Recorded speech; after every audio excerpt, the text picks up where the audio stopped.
All right, let's get right into it. We need to talk about the part of the trade that, everyone gets excited about, but almost nobody actually plans for, the exit. So you've bought your call option, the trade is officially on, but now what? Seriously, what do you do now? This is where the real work begins, and it is the single biggest thing that separates a winning strategy from just a hopeful guess. And this quote just hits the nail on the head. I mean, I've seen it a million times. Getting into a trade, honestly, that's like maybe 10% of the battle. The real skill, the real discipline, comes from managing that position and knowing exactly how you're going to get out, whether you're up or you're down. A plan for the end game, it's everything. So, the second your order gets filled, and I mean the instant it happens, your entire focus has to shift. You're done with the order screen. Forget about it. Your new home, your new command center, is the Positions tab in your brokerage account. This is ground zero. This is where your trade lives and breathes, and it's where you're going to make every single decision from here on out. And right there in that Positions tab, there is one number that becomes your entire world, the unrealized P&L. Now P&L, that's just profit and loss. But that word unrealized is so important. It just means the game is still being played, nothing is locked in yet. This number, flickering green or red, is the real-time, unfiltered truth of how your trade is doing right this second. Okay, but here's the thing. Just sitting there watching that number go up and down, that is not a strategy. We can't let our emotions take the wheel, right? We need a disciplined, almost mechanical way to take those profits off the table. And that, my friends, is where the automated exit comes into play. Here it is, your simple three-step playbook. It's not complicated. First, you're keeping an eye on the mark price. That's just the current street value of your option. Second, you already have a profit target in mind, right? You should have known this before you bought it. Maybe it's a 50% gain, whatever. Third, and this is the absolute key, you immediately, right away, place a limit sell order at that target price. And there it is. This is the question I always get. It's that little voice of greed whispering in your ear saying, hey, if the trade is working, why not just let it run? Why put a cap on it? And look, I get it.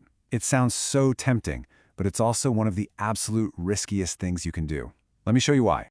Because as your option gets closer and closer to that expiration date, these two crazy powerful forces go into overdrive. You've got gamma, which makes your option's price swing around violently with every tiny little move in the stock. And then you've got its evil twin, theta, which is just time decay.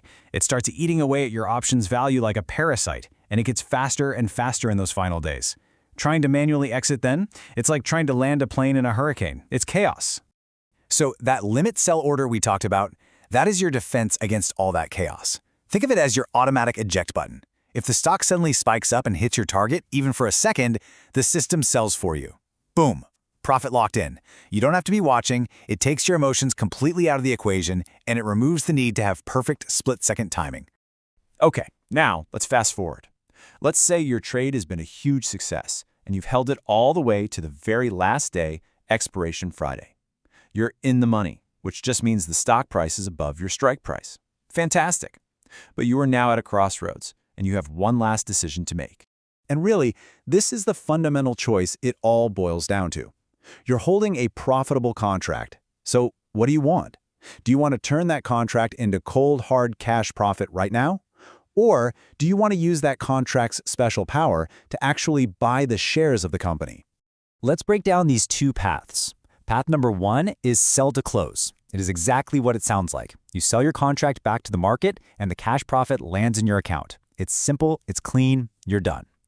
Path two is to exercise. This means you're using your right to buy 100 shares of the stock at that strike price you locked in. The big catch? You need to have enough capital sitting there to actually buy all those shares, which could be thousands and thousands of dollars. Look, for the vast majority of us retail traders, this is the answer.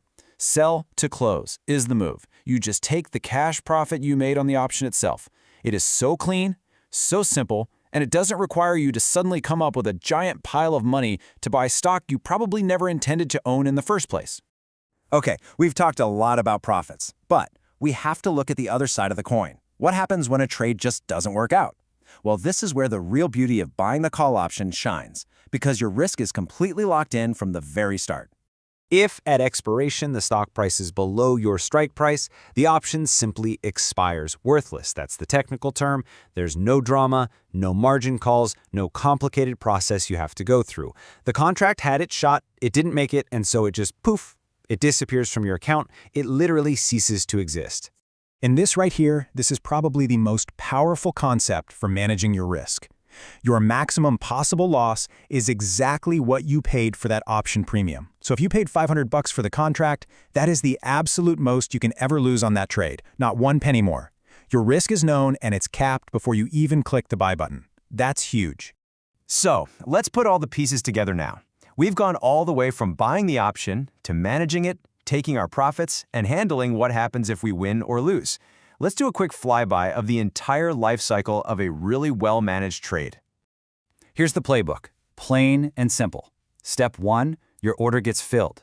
2, your focus immediately jumps to that unrealized P&L. 3, you set your automated limit sell order to grab your profit. 4, the trade ends, either because your limit order hit, you chose to close it, or it expired. And 5, your capital plus your profit or minus your loss is right back in your account, ready for the next setup. And that really brings us to the final and maybe the most important question. The trade is over. The process is complete. The money's settled. The real test of a great trader isn't just executing one trade well. It's having a repeatable plan. So now that you know how to master the end game, what's your plan for the next beginning?